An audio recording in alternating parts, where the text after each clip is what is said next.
আসসালামু আলাইকুম, welcome everyone from Matrix point. So আজকে আমরা বেলি লাভ 27-এর আমাদের 4 নম্বর লেকচারটা নিয়ে ডিসকাস করব। সো এখানে যে টোটাল 5টা চ্যাপ্টার থাকবে সেটা নিয়ে আমি আপনাদের সাথে আছি doctor Jilanur Rahman, phase B resident, hepatobiliary pancreatic and liver transplant department. So আমাদের যে 5টা চ্যাপ্টার আমরা আজকে ডিসকাস করব, তার ভিতর ফার্স্ট চ্যাপ্টারটা আমরা শুরু করব, that is liver. So liver থেকে আমাদের কী কী দেখতে পাবো আমরা যদি একটু খেয়াল করি। সো ফার্স্টেই আমরা যদি খেয়াল করি, বইয়ের প্রথমেই আমরা এরকম একটা টপিক দেখব, অ্যানাটমি অফ লিভার।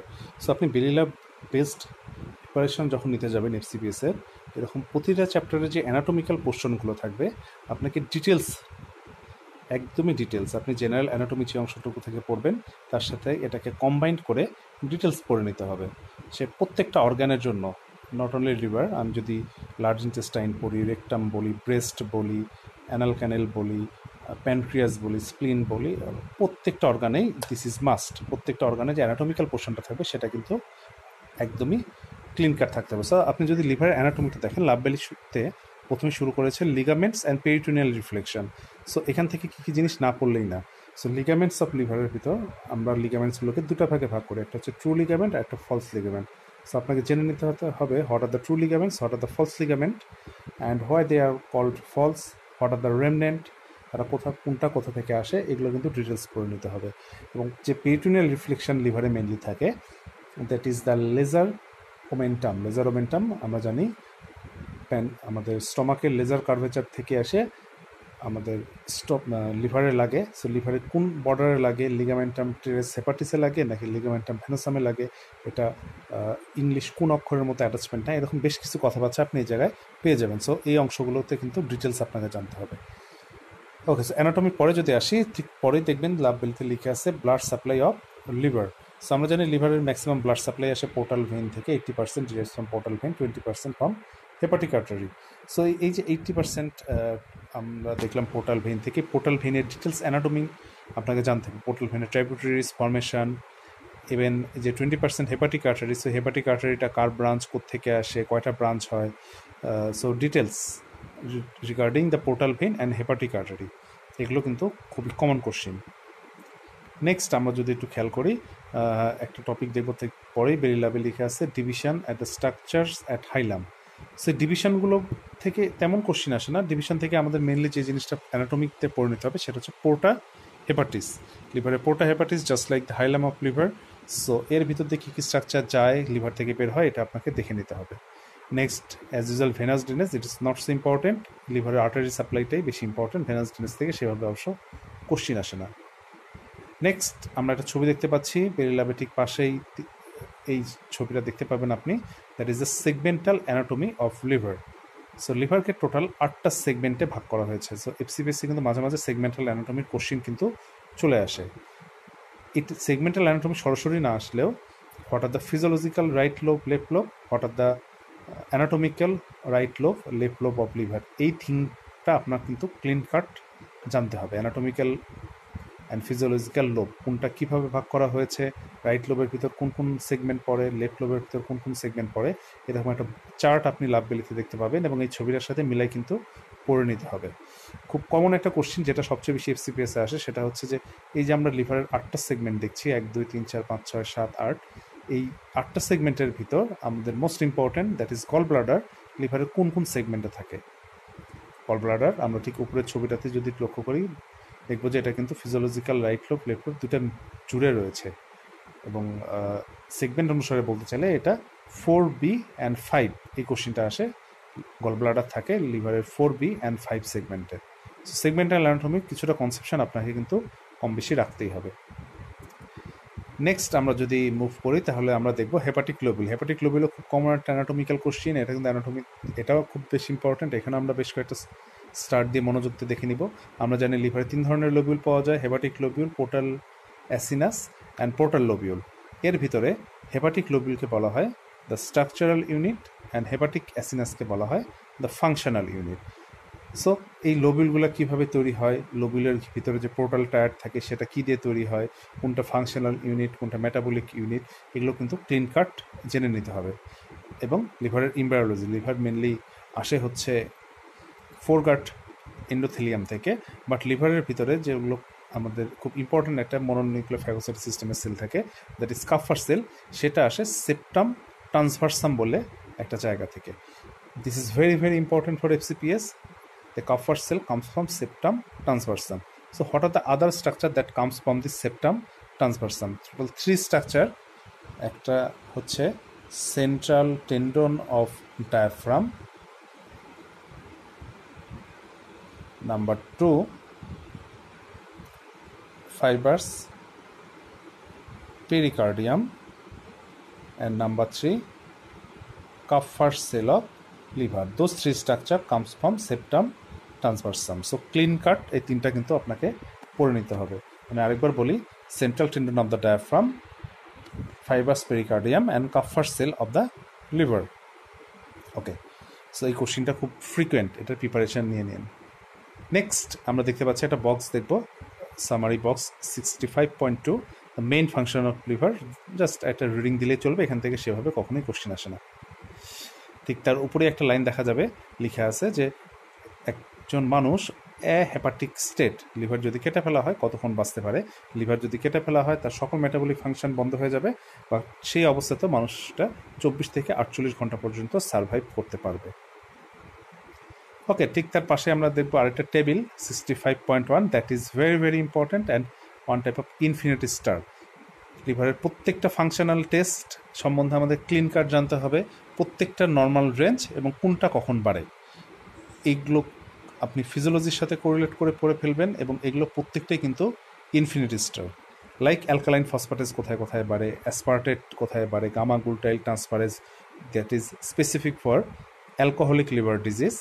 নেক্সট আমি যদি বলি অ্যালবুমিন কোথায় বাড়ে কোথায় কমে, অ্যাকুট লিভার ডিজিজে অ্যালবুমিন বাড়ে না কমে, ক্রনিক লিভার ডিজিজে অ্যালবুমিন বাড়ে না কমে, অথবা সেম অ্যাজ প্রথম mean time, that is also very important, single কোশ্চেনই চলে আসে প্রথম মিন টাইম থেকে। সো এই প্রত্যেকটা প্যারামিটার কখন ইনক্রিজ করে কখন ডিক্রিজ করে with their normal range is infinity star. Physiology থেকে এগুলো কিন্তু আপনারা কম বেশি পড়েই ফেলেন, জাস্ট এখানে একটু কোরিলেট করে নেবেন। নেক্সট আমরা যদি পরের সেগমেন্টটায় চলে আসি, ঠিক তার নিচে লিখে আছে অ্যাকুট লিভার ফেলিওর। সো এইগুলো জায়গা থেকে ক্লিনিক্যাল কোশ্চেন খুবই কম আসে, তারপরও যদি আসে এই বক্সটা আমরা একটু দেখে নিব, যদি এটা কিন্তু খুব একটা পরীক্ষায় আসে না, জাস্ট ফর ইন্টারেস্ট আমরা একবার দুইবার রিডিং দিয়ে নিব। What are the causes of acute liver failure. Acute liver ফেলিওরের কী কী কজ রয়েছে। সো আমরা দেখতেই পাচ্ছি ভাইরাল হেপাটাইটিস, এখানে আপনার কনফিউশন লাগতে পারে যে বি অ্যান্ড সি ভাইরাস, এগুলো তো আমরা ইউজুয়ালি জানি ক্রনিক লিভার ডিজিজ করে, that is very good, chronic liver disease করে, বাট তারা কিন্তু ক্রনিক লিভার ডিজিজের সাথে সাথে অ্যাকিউট লিভার ফেলিওরও করতে পারে। এই জিনিসটা কিন্তু পরীক্ষায় আপনাকে খুব বেশি কনফিউজ করে ফেলবে। সো এই জায়গাটা কিন্তু আপনি ভালো করে মার্ক করে রাখেন। Chronic liver disease and acute liver failure is two separate thing.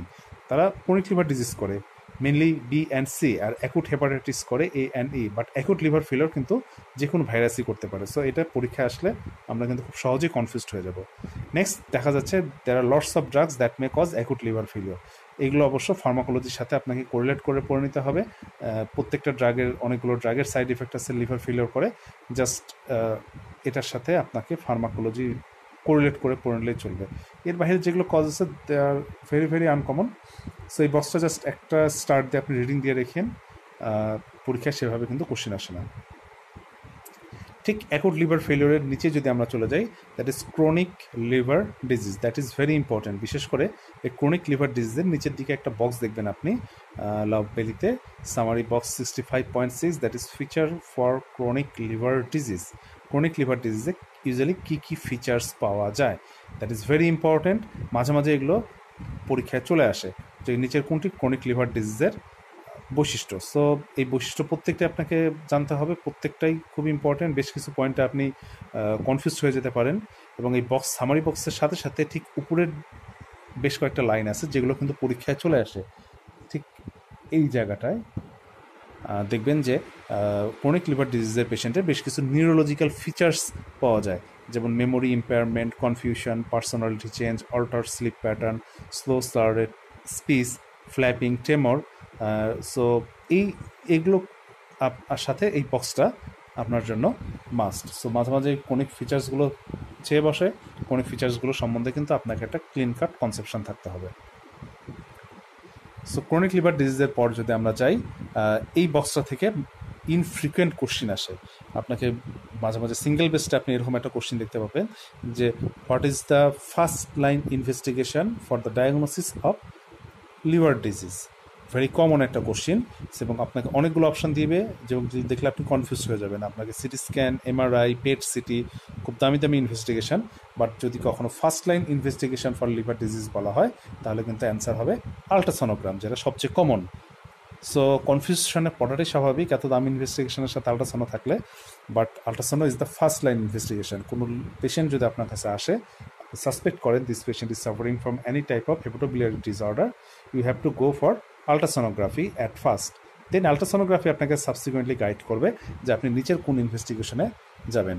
So এই জিনিসটা বেশ ইম্পর্টেন্ট, বেশ কয়েকটা স্টার্ট দিয়ে রাখেন এবং খুব ভালো করে মনে রাখতে হবে যে ultrasonography is the first line of investigation for any type of liver disease.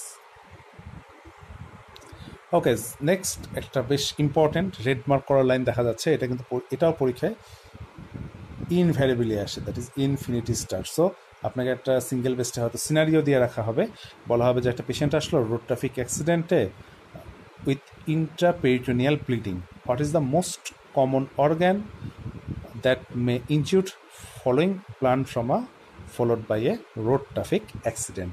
The answer is not liver, the answer is spleen.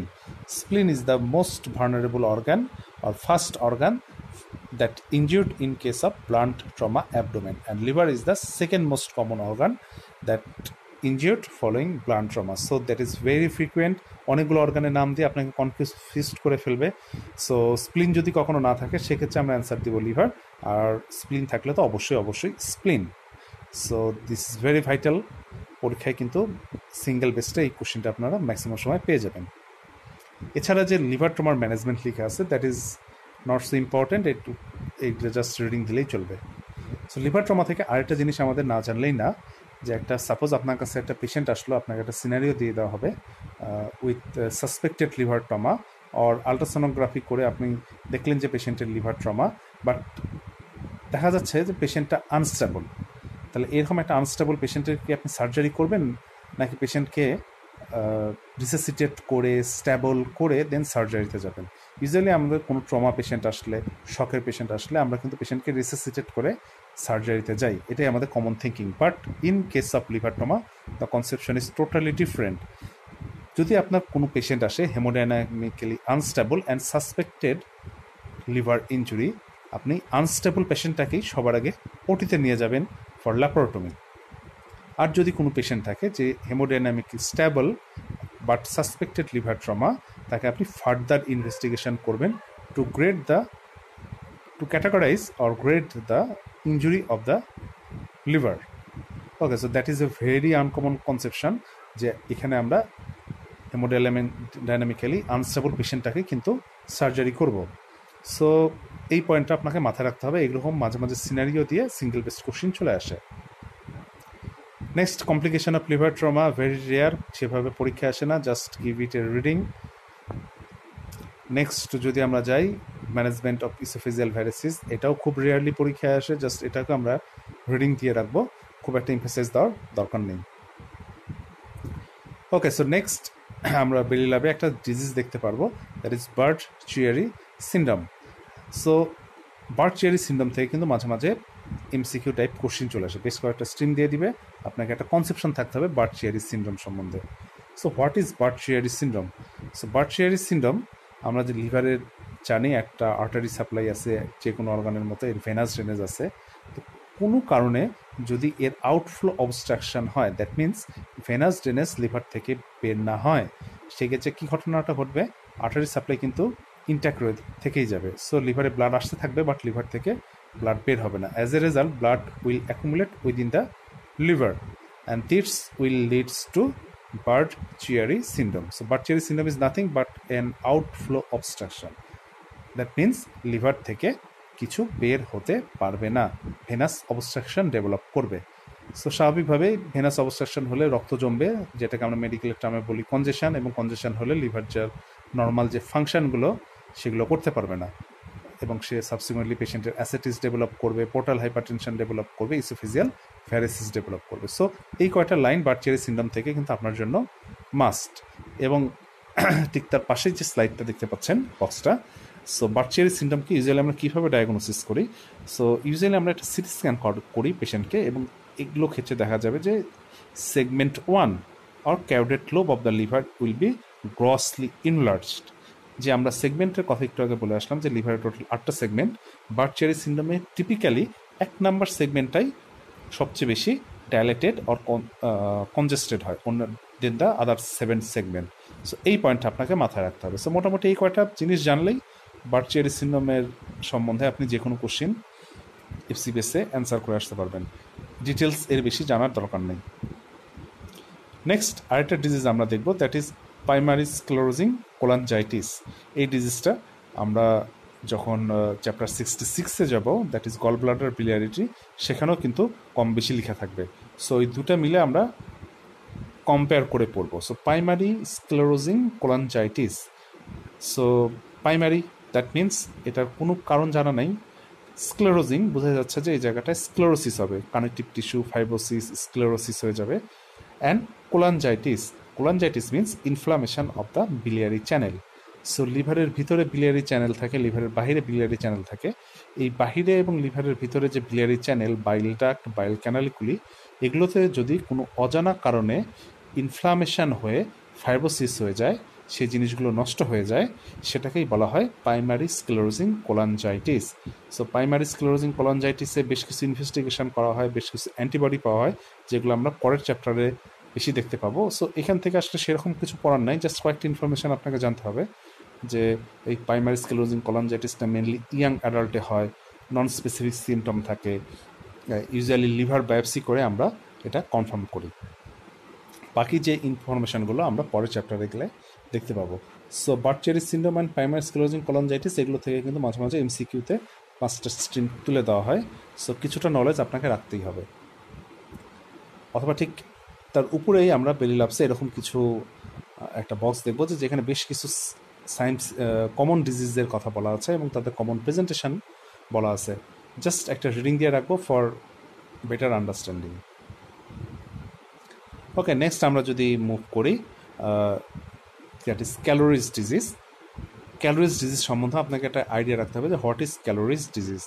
It is nothing, আমরা যদি একটা লিভারকে কল্পনা করি, that is this one is like our liver, এবং লিভারের ভিতর এরকম right duct, left hepatic duct, এরকম বেশ কিছু ডাক্ট আছে, এবং আলটিমেটলি এখান থেকে লিভার থেকে ডাক্টগুলো বের হয়ে যাচ্ছে।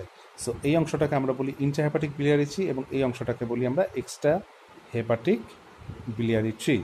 সো কোনো কারণে যদি ইন্ট্রা হেপাটিক biliary ট্রিগুলো ডাইলেটেড হয়ে যায়, ডাইলেটেড টর্সুয়াস হয়ে যায়, সেটাকেই বলা হয় calories disease.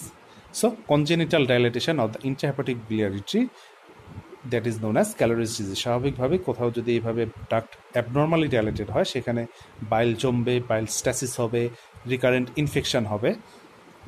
So patient loss of presentation এখানে থাকতে পারে। সো জাস্ট আমরা তাহলে গ্রস একটা আইডিয়া নিয়ে রাখলাম, that is calories disease is nothing but congenital dilatation of the intrahepatic biliary tree। So calories disease just আমাদের এটুকু জানলেই চলবে, খুব বেশি ডিপে যাওয়ার দরকার নেই। নেক্সট ভেরি ভেরি ইম্পর্টেন্ট, পরীক্ষায় খুব ফ্রিকুয়েন্ট কোশ্চিন আসে লিভারের দুটি প্যারাসাইট থেকে, একটা হচ্ছে অ্যামোবিক অ্যাবসেস আর একটা হচ্ছে হাইড্রেটিক সিস্ট। সো আমরা জানি লিভারে অ্যামোবিক অ্যাবসেস করে এন্টামোবা হিস্টোলাইটিকা। আপনি বেলি ল্যাবসের 6 নম্বর চ্যাপ্টার, যেটা টপিক্যাল ইনফেকশন, সেখানে আরও ডিটেলস এগুলো সম্বন্ধে লেখা আছে। সো ওটার সাথে এটা কোরিলেট করে আপনাকে পড়ে নিতে হবে, এবং not only this one, amoebic liver abscess 6 নম্বর চ্যাপ্টারের সাথে তো আপনাকে কোরিলেট করতেই হবে, সেই সাথে সাথে মাইক্রোবায়োলজিতে এন্টামোবা হিস্টোলাইটিকার infective form, life cycle, diagnosis আমরা কীভাবে করি, ওভাম লার্ভা কোনটা দিয়ে কী কী সাইন সিমটম হয়, কীভাবে ডিজিজটা প্রডিউস করে, ডিটেলস আপনাকে জেনে নিতে হবে। অ্যামোবিক লিভার অ্যাবসেস কিন্তু ভেরি কমন। সেম অ্যাজ আমি যদি বলতে চাই ঠিক তার পরের ডিজিজটাও, দ্যাট ইজ হাইড্রেটেড ডিজিজ অফ লিভার, এটা আপনি 6 নম্বর চ্যাপ্টারেও পেয়ে যাবেন, এবং সেই সাথে সাথে মাইক্রোবায়োলজিতেও। এবার এফসিপিএস পরীক্ষাতেও কিন্তু হাইড্রেটেড সিস্ট তার ইন্টারমিডিয়েট হোস্ট রিলেটেড কোশ্চিন পরীক্ষায় এসেছে। So that is very important. Hydrated cyst one type of infinity star. এখানে যেগুলো স্ট্রিম লেখা আছে বা ট্রিটমেন্ট অপশন লেখা আছে এগুলো কিন্তু পরীক্ষায় সেভাবে আসার মতো না, এগুলো ইউজুয়ালি ট্রিটমেন্ট রিলেটেড। এফসিপিএসে ইউজুয়ালি হাইড্রেটেড সিস্টের common organism, that is Echinococcus granulosus, তার life cycle, characteristics, host characteristics, signs symptom, কোন লোবে বেশি হয়, তার হাইড্রেটেড সিস্টের লেয়ার কোনটাকে আমরা জার্মিনাল লেয়ার বলি, হাইড্রেটেড স্যান্ড, এগুলো থেকে বেশি কোশ্চেন আসে। সো আপনি মাইক্রোবায়োলজি এবং 6 নম্বর চ্যাপ্টারটাই ফোকাস করে পড়ার চেষ্টা করেন, এই জায়গা থেকে বেশি এমফেসাইজ দেওয়ার দরকার নেই। এবং সেই সাথে সাথে আরেকটা জিনিস কিন্তু খুবই কমন, আমি বলতে ভুলে গেলাম, হাইড্রেটেড ডিজিজ থেকে, দ্যাট ইজ হাইড্রেটেড সিস্টের যখন আমরা অপারেশন করি তখন আমরা বেশ কিছু স্কোলিওসাইডাল এজেন্ট ইউজ করি, যেমন ভিতরের যে অ্যাক্টিভ হাইড্রেটেড সিস্ট থাকবে সেগুলোকে আমরা ইনঅ্যাক্টিভ করার জন্য, যেমন আমরা বলতে পারি hypertonic saline, 20% ethanol, povidone, iodine. So এগুলোকে বলা হয় স্কোলিওসাইডাল এজেন্ট। সো স্কোলিওসাইডাল এজেন্টের নামগুলো কিন্তু আপনাকে জানতে হবে। একটা আমি বললাম প্রোপিডন, আয়োডিন, 2 নম্বরে আমি বললাম 20% normal saline, another is ethanol or 95% alcohol. So those are the commonly used scolicidal agent. Okay, so আমরা যদি নেক্সট খেয়াল করি, নেক্সট যেগুলো ডিজিজ লেখা থাকবে সেগুলো সম্পূর্ণটাই কার্সিনোমা রিলেটেড। সো এগুলো এফসিপিএস লেভেলে আপনার ডিটেলস না জানলেও চলবে। সো লিভার থেকে কম বেশি এটুকু I think more than enough. Okay, so লিভারের পরের যে চ্যাপ্টারটা আমরা দেখতে পাবো দ্যাট ইজ স্প্লিন। সো স্প্লিন থেকে এফসিপিএসে বেশ কিছু কোশ্চিন চলে আসে বিভিন্ন সময়। সো আমরা দেখি যে কী কী টপিক আমাদের বিলি ল্যাব থেকে পড়তেই হবে। সো অ্যাজ ইউজুয়াল প্রথমে আপনি খুললেই দেখতে পারবেন যে এখানে এমব্রায়োলজি, অ্যানাটমি ডিটেলস লেখা আছে। সো অ্যানাটমির যে পোর্শনটা আপনি পড়বেন তার সাথে এটা কোরিলেট করে পড়ে নিতে হবে। সো এমব্রায়োলজি যদি আমি বলতে চাই একটা টার্মে বললে, the স্প্লিন is develop from condensation of the dorsal mesogastrium। একদম ফার্স্ট লাইনটা খেয়াল করেন, the condensation of the mesoderm in dorsal mesogastrium। So dorsal mesogastrium জিনিসটা কি, এখান থেকে কি কি লেয়ার ডেভেলপ করে, এবং সেই সাথে সাথে dorsal mesogastrium-এর মতো আরেকটা mesogastrium আছে, that is ventral mesogastrium। ventral mesogastrium থেকে কি কি জিনিস আসে, এগুলো কিন্তু এফসিপিএসের খুবই কমন। সো স্প্লিনের ভিতরে এই dorsal mesogastrium related, ventral mesogastrium related যত ইনফরমেশান আছে সবগুলো আপনার জন্য মাস্ট টু নো। নেক্সট আপনি যদি নর্মাল অ্যানাটমি খেয়াল করতে যান, স্প্লিনের একটা লং অ্যাক্সিস আছে, that is along the 10 rib towards the right iliac fossa. স্প্লিনের একটা ইম্পর্টেন্ট অ্যানাটমিক্যাল ল্যান্ডমার্ক আমরা খুব কমনলি ক্লিনিক্যালি ইউজ করি, that is splenic notch, and this notch is present in the inferior lateral border. এরকম বেশ কিছু anatomy আছে যেগুলো এখান থেকে মাস্ট টু নো। নেক্সট আমি যদি পরে প্যারায় আপনি খেয়াল করেন, স্প্লিনিক আর্টারি, স্প্লিনিক ভেইন লেখা থাকবে। সো স্প্লিনিক আর্টারি কীভাবে স্প্লিনে ইন করে, এটা curve branch, splenic vein curve tributaries কীভাবে ড্রেন করে, এগুলো ডিটেলস আপনাকে জেনে নিতে হবে। সেম অ্যাজ আমি যদি এর ফিজিওলজিক্যাল পোর্শনে বলতে যাই, ফিজিওলজি বলতে গেলে স্প্লিনের দুটা জিনিস, একটা হচ্ছে red pulp, another is white pulp. So this red pulp, white pulp is must to know, one type of infinity star এফসিপিএসের জন্য ফিক্সড কোশ্চিন, এগুলো কিন্তু আসবেই। সো আমি যদি হোয়াইট পাল্প বলতে যাই, নামটাই বোঝা যাচ্ছে হোয়াইট, দ্যাট মিন্স এটা চারপাশে লিম্ফ্যাটিক ফলিকল থাকে। সো এই হোয়াইট পাল্পটা আসলে কোথায় থাকে? এই হোয়াইট পাল্পটা থাকে সেন্ট্রাল ট্র্যাবিকুলার আর্টারির চারপাশে, আর পেনিসিলার আর্টারির চারপাশে। এর চারপাশে যে লিম্ফোসাইট বা লিম্ফ্যাটিক নডিকুলগুলো তৈরি হয়, যাগুলোকে আমরা সেন্টারে পাবো জার্মিনাল সেন্টার, এই সবগুলো মিলে হোয়াইট পাল্প। এবং সেম অ্যাজ আমরা যদি ছবিটা খেয়াল করি, এই ছবিটাও যদি আপনি খেয়াল এই অংশটা পড়ে ফেলেন তাহলেও কিন্তু হোয়াইট পাল্প পড়া হয়ে যায়, that is primary follicle, periarteriolar lymphatic sheath and marginal zone. তবে আপনাকে অবশ্যই একটা কনসেপশন থাকতে হবে, what is white pulp, what is red pulp, কেন এটা স্প্লিনের ভিতরে তৈরি হলো, জিনিসটার বেসিসটা আসলে কী। সো এই বেসিসটা বুঝতে গেলে আপনাকে সবার আগে স্প্লিনের ফাংশন জানতে হবে। আপনি যদি স্প্লিনের এই ফাংশনটা খেয়াল করে দেখেন স্প্লিনের 5টা function: immune function, filtration function, pitting function, reservoir function and cytopoiesis function. Very very important.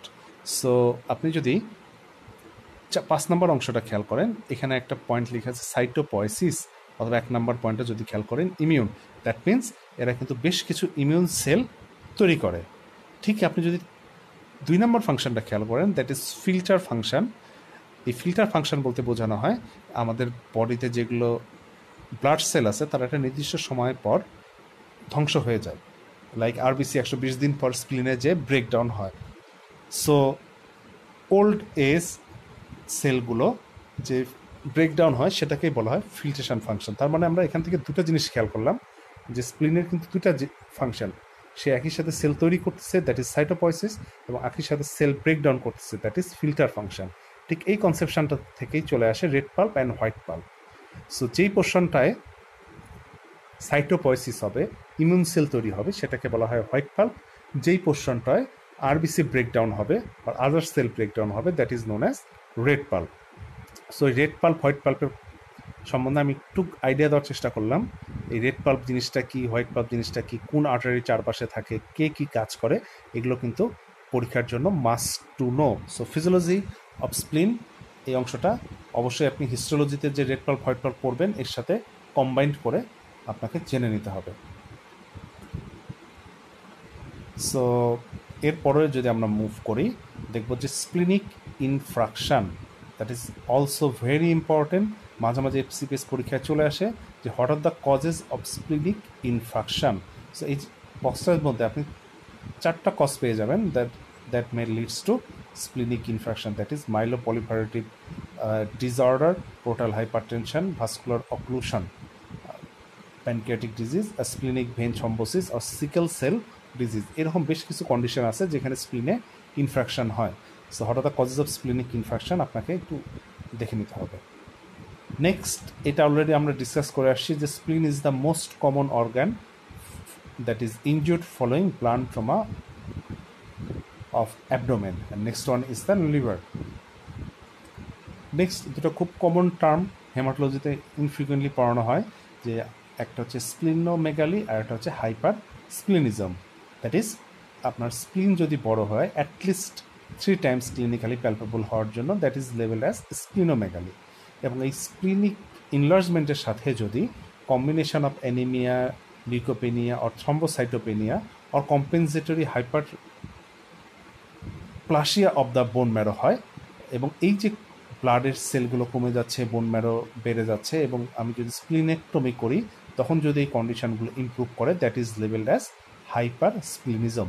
So hypersplenism মানে কিন্তু শুধুই যে আপনার পেরিফেরাল ব্লাডে আরবিসি কমে যাবে, ডাব্লিউবিসি কমে যাবে, প্লেটলেট কমে যাবে, নট দ্যাট। তার সাথে কিন্তু আরও দুটো শর্ত আছে।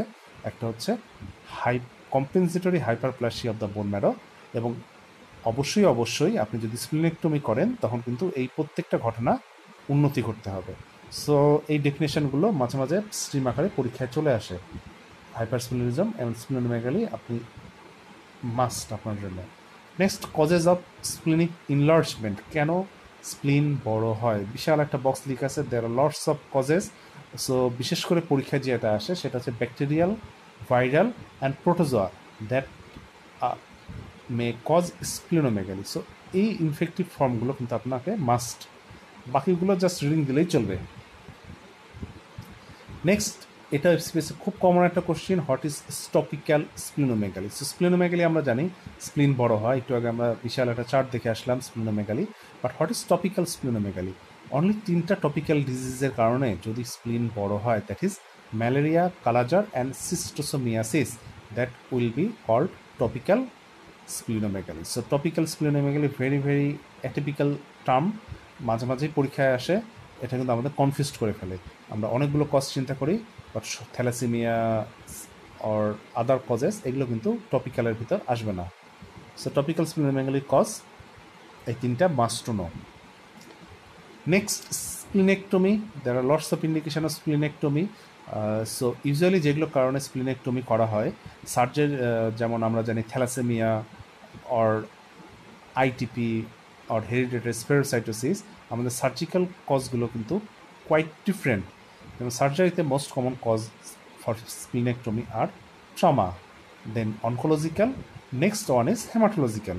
সো হেমাটোলজিক্যালের ভিতর সবগুলো কিন্তু লাভবেলিতে উল্লেখ নেই, যেমন শুধু 3টা ডিজিজ আমরা দেখতে পাচ্ছি এখানে, spherocytosis, ITP and hypersplenism. So পরীক্ষায় কিন্তু আপনাকে থ্যালাসেমিয়া আর other haematological disorder like sickle cell anaemia এগুলো দিয়ে পরীক্ষা কনফিউজ করে ফেলবে। আমাদের বেলি ল্যাবসে কিন্তু এগুলো কজের ইন্ডিকেশানে এগুলো কজের কথা কিন্তু বলা নেই। সো বি অ্যালার্ট, এগুলো আপনাকে পরীক্ষায় কনফিউজ করার জন্য এনাফ। সো সবগুলো হেমাটোলজিক্যাল যেগুলো আমরা মেডিসিনে পড়েছি সেগুলো ভুলে যান। Indication of splenectomy as a whole Bailey ল্যাবসে যা আছে এর বাইরে যাওয়ার কোনোই দরকার নেই। মোস্ট কমন স্প্লিন থেকে যে কোশ্চেনগুলো একদমই না পড়লেই নয় সেটা হচ্ছে post operative complication, that one is infinity star. Post operative complications frequently পরীক্ষায় চলে আসে। একটা স্প্লিন একটমি করার পর একটা পেশেন্টের কিন্তু বেশ কিছু সিমটম হতে পারে, যেমন হেমাটেমেসিস ডেভেলপ করতে পারে, গ্যাস্ট্রিক মিউকোজাল ড্যামেজ হতে পারে, অ্যাকুট গ্যাস্ট্রিক গ্যালাটেশন হতে পারে, এবং যেহেতু স্প্লিন লেফট সাইডে থাকে ওই জায়গায় স্প্লিন সরায় দেওয়ার পর একটা বিশাল গ্যাপ ক্রিয়েট হয়।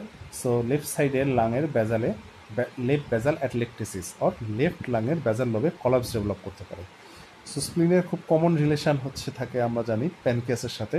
সো স্প্লিন ইঞ্জুরি করার সময় যদি আমরা প্যানক্রিয়াসে কোনোভাবে ইনজুর্ড করে ফেলি, patient will develop pancreatitis or local abscess or pancreatic fistula.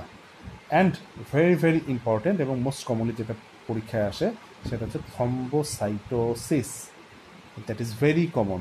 দেখা যাবে একটা স্প্লিনেক্টমি পেশেন্ট করার পর 7 থেকে 10 দিনের মাথায় তার প্লেটলেট কাউন্ট হিউজ অ্যামাউন্টে বেড়ে যাচ্ছে।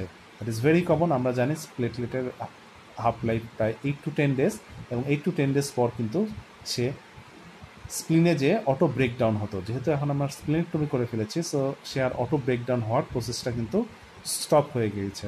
So that's why the platelet count will increase. So post operative thrombocytosis and this increased platelet count which leads to deep vein thrombosis and pulmonary embolism. স্বাভাবিকভাবে platelet count যদি খুব বেশি বেড়ে যায় সেগুলো কিন্তু আপনার ডিপ ভেইনে থ্রম্বাস ফর্মেশন করবে, নট অনলি দ্যাট পালমোনারি এম্বোলিজমও ডেভেলপ করতে পারে। So those are the common complications following splenectomy, that is very very important. এবং তার ঠিক পরে যে পৃষ্ঠায় চলে যাবেন আপনি বেলি ল্যাবসে, that is also very important. এখান থেকেও ইনফ্রিকুয়েন্ট পরীক্ষায় কোশ্চিন আসে যে what are the prophylactic that we have to take before spleen surgery. So spleen সার্জারির আগে আমরা বেশ কিছু ভ্যাকসিনেশন করি, স্প্লিনের পর আমরা পেশেন্টকে বেশ কিছু প্রোফাইলেক্সিস দিই। সো এই জায়গাটা যদি খেয়াল করেন প্রোফাইলেক্সিসের ব্যাপারটা, স্প্লিন সার্জারি করার পর পেশেন্টের মোস্ট কমন সমস্যা হয় অপরচুনিস্টিক পোস্ট স্প্লিনেক্টমি ইনফেকশন, যেটাকে আমরা অপসি বলি। সো এই অপরচুনিস্টিক ইনফেকশনগুলো প্রিভেন্ট করার জন্য আমাদের প্রোফাইলেক্সিস অ্যান্টিবায়োটিক মোস্ট কমনলি আমরা ইউজ করি পেনিসিলিন। সো অ্যাটলিস্ট কতদিন পেনিসিলিন ইউজ করতে হবে? যদি একটা পেশেন্টের স্প্লিন কেটে ফেলেন, so before the age of 5, যদি পেশেন্টের 5 বছরের আগে হয় তাহলে তার 10 বছর বয়স পর্যন্ত, অথবা পেশেন্টের 16 বছর বয়স পর্যন্ত আমাদের ডেইলি পেনিসিলিন, ইউজুয়ালি আমরা 250 মিলিগ্রাম পেনিসিলিন ডেইলি ইউজ করে থাকি। So that is very very important যে আমরা প্রোফাইলেক্সিস অ্যান্টিবায়োটিক কতদিন করে দিব, বাচ্চাদের ক্ষেত্রে কতদিন দিব, অ্যাডাল্টের ক্ষেত্রে কতদিন দিব। অ্যান্ড মোস্ট কমন কোশ্চিন যেটা আসে পরীক্ষায়, যেটা না জানলেই না, দ্যাট ইজ ভ্যাকসিনেশান। টোটালি 3টা, আর অবশ্য লাভবেলিতে 4টা বলা আছে। সো 4টা অর্গানিজমই আমরা পড়ে ফেলবো যে কোন 4টা অর্গানিজমের এগেনস্টে আমরা ভ্যাকসিন দিই।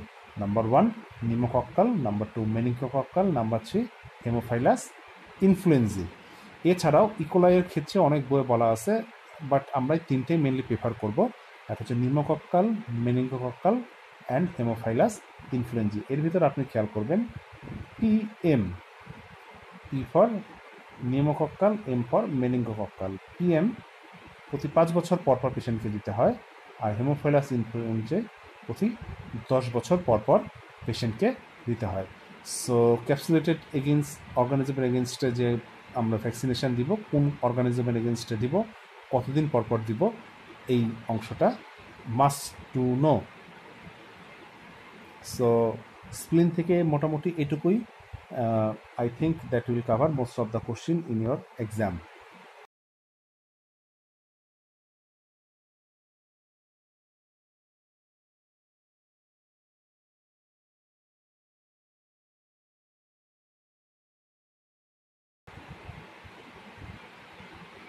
Okay, so স্প্লিনের পর আমরা নেক্সট চ্যাপ্টারটা চলে এসেছি, that is gall bladder and bile duct. So as usual surgical anatomy.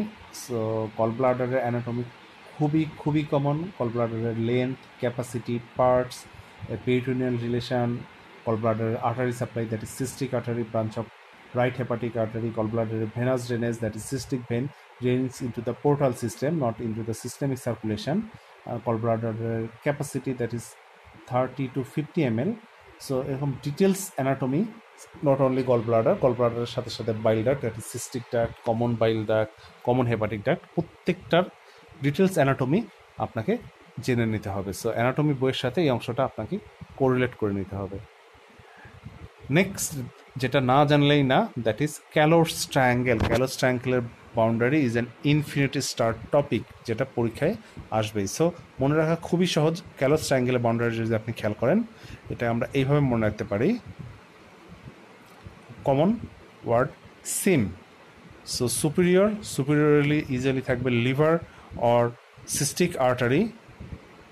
দেন ইনফিরিয়রলি আমরা দেখতে পারবো হচ্ছে আমাদের কমন সিস্টিক ডাক্ট, অ্যান্ড আরেকটা হচ্ছে মিডিয়ালি আমরা দেখব কমন হেপাটিক ডাক্ট। সো তিনটা বাউন্ডারিটাকে আমরা এইভাবে মনে রাখতে পারি, SIM, superior, inferior and medial. So সুপিরিয়রে থাকবে লিভার অর সিস্টিক ডাক্ট, ইনফিরিয়রে থাকবে সিস্টিক ডাক্ট, অ্যান্ড মিডিয়ালি থাকবে কমন হেপাটিক ডাক্ট। সো যেভাবে হোক না কেন ক্যালোস ট্রায়াঙ্গেল, ঠিক তারপরেই ক্যালোস ট্রায়াঙ্গেলের বাউন্ডারি দেখা যাচ্ছে এই জায়গাটায়। সো ক্যালোস ট্রায়াঙ্গেলের boundary, content, clean cut conception থাকতে হবে পরীক্ষায় জন্য, মাস্ট টু নো। ঠিক তারপরে গলব্লাডারের lymphatic drainage, surgical and physiology and function of gallbladder. এখানেও বেশ কিছু ইম্পর্টেন্ট অ্যানাটমিক্যাল ফিজিওলজিক্যাল স্ট্রিম রয়েছে যেগুলো কিন্তু পরীক্ষায় চলে আসে, যেমন লিভার কতটুকু বাইল তৈরি করে, গলব্লাডার কতটুকু মিউকাস প্রতিদিন তৈরি করে, গলব্লাডার কতটুকু ওয়াটার অ্যাবজর্ব করে, গলব্লাডারের ফাংশনে কনসেন্ট্রেশন করা নাকি ডাইলিউট করা, এরকম বেশ কিছু স্ট্রিম, বেশ কিছু কোশ্চিন, বেশ কিছু কনসেপশন আপনার এই জায়গা থেকে ডেভেলপ করে ফেলতে হবে। So those are the very important. Next আমরা অ্যাজ ইউজুয়াল একটু আগে আমরা ডিসকাস করে আসছি যে হেপাটোবিলিয়ারি যে কোনো ডিজিজ বলুক, first line investigation is must, that is ultrasonography. So very atypical, গলব্লাডারের ক্ষেত্রে আমরা আল্ট্রাসোনোগ্রাফি করব, বাট অনলি 10% ক্ষেত্রে গলব্লাডার কিন্তু এক্স রে করলে স্টোন ধরা পড়তে পারে, আমরা গলব্লাডারের ক্যালসিফিকেশন দেখতে পারি, দ্যাট ইজ ভেরি আনকমন। এবং এই গলব্লাডারের একটা পিকুলিয়ার নাম রয়েছে, দ্যাট ইজ পোর্সেলিন গলব্লাডার। এই পোর্সেলিন ওয়ার্ডটা মাঝে মাঝে পরীক্ষায় চলে আসে।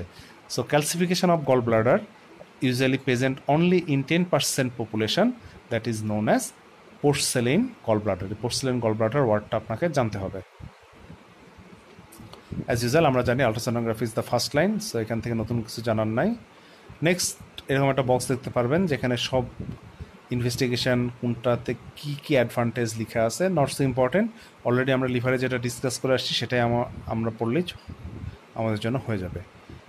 সো নেক্সট আমরা যদি খেয়াল করি, আমরা গলব্লাডার অ্যান্ড বিলিয়ারি ট্রি পড়তেছি। সো এই গলব্লাডার বিলিয়ারি ট্রি দুইটা ঘটনা ঘটতে পারে, আইদার এটা জন্মগতভাবে অ্যাট্রফি হতে পারে, যেটাকে আমরা বলি বিলিয়ারি অ্যাট্রেসিয়া, অথবা জন্মগতভাবে সেটা ডাইলেট হতে পারে। সো এই দুটা ডিজিজ খুবই কমন, এবং এই দুটা ডিজিজ থেকে সিঙ্গেল বেস্ট কোশ্চিন আসে। আপনাকে একটা সিনারিও দিয়ে দেওয়া হবে এবং ডায়াগনোসিস জানতে চাওয়া হবে। সো সিনারিওটা কেমন হবে পরীক্ষায় বলে দিবে যে একটা 1-month-old baby having little bile stained stool or white stool, progressive jaundice, dark color urine, and ultrasonography shows the gallbladder and extrahepatic biliary tree are not well visualized. So what is the most probable diagnosis? So খুবই সহজ, বোঝাই যাচ্ছে একটা infant, এবং এটা progressive jaundice, no passage of bile within the stool. That's why the stool will be whitish in color, and this baby is suffering from biliary atresia. So biliary atresia যে clinical ফিচার্সটা আছে এটা আপনার জন্য must to no. Clinical scenario এখান থেকে কিন্তু আপনাকে পরীক্ষা সাজায় দিবে, আপনাকে ডায়াগনোসিস করতে হবে biliary atresia। সেম অ্যাজ যদি উল্টা ঘটনাটা ঘটে, দ্যাট মিনস এখানে অ্যাট্রেসিয়া বা অ্যাট্রফি না হয়, যদি ডাইলেটেড হয়, that will be labelled as choledochal cyst. So same as biliary atresia-র মতো কোলেডোকাল সিস্টে আমরা আমাদের ক্লিনিক্যাল ফিচার্সগুলো মেনলি ফোকাস রাখবো। ক্লিনিক্যাল ফিচার্স থেকে আমরা ট্রাই করব সিঙ্গেল বেস্টে যদি কখনো আসে ডিজিজটা ডায়াগনোসিস করার। ইউজুয়ালি একটা কোলেডোকাল সিস্টের পেশেন্ট অ্যাডাল্ট পেশেন্ট হবে, 30 to 40 years, repeated fever, jaundice, abdominal pain, এবং আপার অ্যাবডোমেনে একটা মাস নিয়ে আসবে, সিস্টিক মাস, পেটে হাত দিলে পেশেন্টের বোঝা যাবে। এরকম যদি ফিচার্স নিয়ে কোনো পেশেন্ট পাওয়া যায়, that is a patient of choledochal cyst. Okay, so biliary atresia choledochal সিস্টের পর যেটা আমাদের জন্য না পড়লেই না, that is gallstone infinity star. Details about gallstone আপনাকে ক্লিন কাটভাবে জানতে হবে। সো গলস্টোন আমরা জানি 3 টাইপস গলস্টোন পাওয়া যায়। One is cholesterol stone, that is most common. Another is black stone. Another is brown stone. So cholesterol stone, black stone and brown stone, বিশেষ করে আপনি যদি এই জায়গাটা খেয়াল করেন, black stone and brown stone কোনটা কোথায় পাওয়া যায়। ইউজুয়ালি ব্ল্যাক স্টোন যেগুলো জায়গায় হেমোলাইসিস হবে, রক্ত ভাঙবে, যেমন আমি এক্সাম্পল দিতে পারি sickle cell disease, hereditary স্পেরোসাইটোসিস। So RBC ভেঙে হেমোগ্লোবিন জমে জমে যে স্টোনটা হবে সেটা দেখতে অনেকটা কালো হবে, that is black stone form করবে। অ্যান্ড কোনো জায়গায় যদি ইনফেকশান হয়, রিপিটেড ইনফেকশান হয়, কোনো ফরেন বডির উপর ইনফেকশান হয়, সেক্ষেত্রে যে স্টোনটা ফর্মেশন হবে that is known as brown stone. So black stone কখন পাওয়া যায়, ব্রাউন স্টোন কখন পাওয়া যায়, এবং মোস্ট কমন কোলেস্টেরল স্টোন কখন পাওয়া যায়, দ্যাট ইজ মাস্ট। এবং ঠিক আপনি নিচেই এখানে একটা ফিগার দেখতে পাবেন যেখানে গলস্টোন ফর্মেশনের 4টা মেইন মেকানিজম বলা আছে। The mechanisms are impaired gall bladder function, cholesterol nucleating factor, supersaturation of bile, and interruption of the enterohepatic circulation. So এই ফিগারটাও কিন্তু মাস্ট, ফিগার থেকে কোশ্চিন আসার মতো। সো গলস্টোন বিভিন্ন টাইপ, কোন টাইপ কোথায় পাওয়া যায়, এগুলো ক্লিন কাট কনসেপশন, পরীক্ষায় মিস করা যাবে না। নেক্সট একটা ল লিখে আছে Courvoisier's law, that is very very rare. এগুলো এফসিবিএসআই সেভাবে আসে না। জাস্ট ফর নলেজ আমরা যদি একটু খেয়াল করি যে আপনার কাছে একটা পেশেন্ট আসলো, ডিপলি ইকটেরিক জন্ডিস পেশেন্ট, এবং আপনি এই পেশেন্টের অ্যাবডোমেনে হাত দিয়ে দেখছেন যে তার গল ব্লাডারটা palpable. So until prove otherwise this patient is suffering from carcinoma. একটা জন্ডিস পেশেন্টের যদি গল ব্লাডার পাওয়া যায়, most likely this patient is suffering from carcinoma. Rarely the patient having common bile duct stone. Common bile duct stone দিয়ে gall bladder কখনোই বড় হয় না। গল ব্লাডার যখনই জন্ডিসের সাথে প্যালপেবল হবে, আমরা ধরে নিতে পারি this patient is suffering from peri ampullary carcinoma. যদিও এগুলো এফসিপিএসে খুবই কম, জাস্ট ফর নলেজ আমরা জেনে নিতে পারি, এবং এই লটাকেই বলা হয় কর্ভাসিয়াস ল। ওকে, সো ভেরি কমন আমরা গল ব্লাডারের যে ক্লিনিক্যাল প্রেজেন্টেশন, এটা পরীক্ষায় আমরা মাঝে মাঝে দেখতে পাই গল ব্লাডারের biliary colic। So biliary colic থেকে আসলে এই ফিচার্স দেখে কোশ্চিন আসে না, কোশ্চিনটা একটু উল্টাভাবে আসে। আমরা যদি একটু অ্যানালাইসিস করি প্রিভিয়াস কোশ্চিন, আমরা দেখব মাঝে মাঝে পরীক্ষায় একটা কোশ্চিন আসে, what is the true colicky pain, what are the false colicky pain. So এই যে আমরা biliary colic পড়ছি, দ্যাট মিনস বাইল ডাক্টের ভিতর স্টোন দিয়ে কলিক, এটা কি ট্রু কলিকি পেইন নাকি false colicky pain? biliary colic is the false colicky pain. So biliary colic-এর মতো আমাদের যেমন আছে ureteric colic, salpingitis, all are regarding as false colicky pain. So what is true colicky pain? True colicky pain is only present within the intestine. ইন্টেস্টাইনে যে colicky পেনটা হবে that is লেভেল as true colicky pain. So what is true colicky pain, what is false colicky pain, এই এক্সাম্পলগুলো must to no. এটা কিন্তু ইনফ্রিকুয়েন্টলি পরীক্ষায় আসে। নেক্সট একটা বক্স দেখতে পাবেন আপনি, effect and complications of gall bladder. Gall bladder যদি অপারেশন না করা হয় গলস্টোনে, এই গলস্টোন কী কী ডিজিজ সমস্যা করতে পারে আপনার। জাস্ট ফর এক্সাম একটা স্টার্ট দিয়ে আপনি রিডিং দিলেই চলবে, এখান থেকে সেভাবে কোশ্চেন আসে না। Next very important, calculus cholecystitis. Gall ব্লাডারের ভিতর কোনো স্টোন নাই, তারপরেও গল ব্লাডারে ইনফ্লামেশন হবে, পেশেন্ট কলিসিস্টেটিসের মতো ফিচার্স নিয়ে আপনার কাছে প্রেজেন্ট করবে।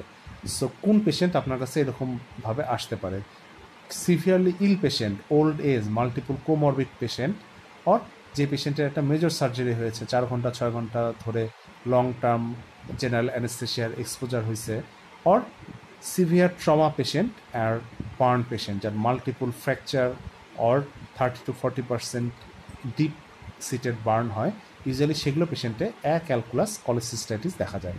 So who are the patient that suffers from calculus cholecystitis, very common, পরীক্ষায় এই কোশ্চিনটা আসে। নেক্সট আরেকটা most common question, one type of infinity star, এই 4টা নাম। কোলিসিস্টোসিস, আমরা জানি cholecystectomy, that means gall bladder কেটে ফেলা, আমাদের খুব কমন একটা টার্ম, ল্যাপারোস্কোপিক কোলিসিস্টেকটমি, ওপেন কোলিসিস্টেকটমি। সো আমরা যদি টার্মটার দিকে খেয়াল করি, কোলিসিস্টেক দ্যাট মিনস কলিসিস্টো মানে গল ব্লাডার। এই গল ব্লাডারের 4টা ডিজিজকে একসাথে বলা হয় কোলিসিস্টোসিস, 4টা। সো কী কী সেই 4টা ডিজিজ, একটা হচ্ছে কোলেস্টেরোসিস, কোলেস্টেরল যদি গল ব্লাডারে জমে তখন গল ব্লাডারটা দেখতে অনেকটা স্ট্রবেরির মতো হয়ে যায়, দ্যাট ইজ লেভেল অ্যাজ কোলেস্টেরোসিস। নেক্সট একটা ডিজিজ হচ্ছে পলিপোসিস, গল ব্লাডারের ভিতর যদি পলিপ ক্রিয়েট হয়, এই পলিপটা অ্যাডেনোমেটাসও হতে পারে, এই পলিপটা কিন্তু কোলেস্টেরল পলিপও হতে পারে। Next cholecystitis glandularis পলিফারেন্স, that means গল ব্লাডারের ভিতর যদি পলিপ হয়, অ্যাডেনোমায়োমেটিস হয়, ইন্ট্রামুরাল ডাইভার্টিকুলাম হয়, আমরা যদি ছবিটা দেখি এরকম একটা ছবি দেখতে পাচ্ছি ঠিক পাশে, এই যে এখানে গল ব্লাডারের ভিতর যে গ্যাপগুলো দেখা যাচ্ছে that is known as diverticulum. Gall ব্লাডারের ওয়ালে এরকম ডাইভার্টিকুলাম হলে যে কন্ডিশনটা ডেভেলপ করে that is known as cholecystitis glandularis proliferans, and last one is diverticulosis. So এই 4টাকে একসাথে বলা হয় cholecystosis. So what are the disease under this cholecystosis, এটা পরীক্ষায় মাঝে মাঝেই চলে আসে, 4টা নাম আপনার জন্য must to know. Next indication of choledocholithotomy, 4টা ইন্ডিকেশন বই লিখে আছে, এইটা জাস্ট রিডিং দিলেই চলবে, পরীক্ষার জন্য রেয়ার। নেক্সট আমরা একটা ডিজিজ একটু আগে লিভারে পড়ার সময় বলেছিলাম যে প্রাইমারি স্ক্লেরোজিং কোলাঞ্জাইটিস। সো লিভারে আমরা একটু দেখেছিলাম সেম অ্যাজ আমরা যখন বাইল ডাক্টের চ্যাপ্টারটা পড়বো সেখানেও কিন্তু সেম টপিক দেখতে পারবো, প্রাইমারি স্ক্লেরোজিং কোলাঞ্জাইটিস। সো এই দুটো কম্পেয়ার করে আপনাকে একটু পড়ে নিন, মাঝে মাঝে সিঙ্গেল বেস্টের সিনারিও দিয়ে আপনাকে ডায়াগনোসিস জানতে চাওয়া হয় প্রাইমারি স্ক্লেরোজিং কোলাঞ্জাইটিস সম্বন্ধে। Okay, so more or less gall bladder biliary tree থেকে এটুকু জানলেই চলবে। এরপর লাভবেলিতে যেগুলো ডিজিজ ইউজুয়ালি লিখে আছে সেগুলো হচ্ছে malignant or benign tumour, tumour related ইনফরমেশনগুলো এফসিপিএসের জন্য ভেরি ভেরি রেয়ার। সো ওইদিকে আপনার প্রিপারেশান এফসিপিএসের জন্য না রাখলেও চলবে।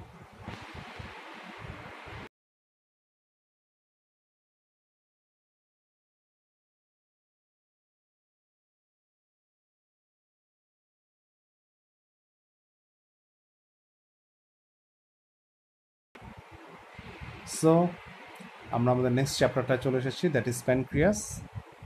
গল ব্লাডার, লিভার, স্প্লিন 3টা আমাদের শেষ, আমরা নেক্সট 4 নম্বর চ্যাপ্টারে এসেছি pancreas. So pancreas as usual we will start with anatomy and this figure and the details anatomy of pancreas. প্যানক্রিয়াসের কয়েকটা জায়গা question FCPS a must guaranteed আসবেই, সেটা হচ্ছে প্যানক্রিয়াসের relation. What are the structure presents behind the head of the pancreas? What are the structure present behind the neck of the pancreas? What are the structure presents at the superior border?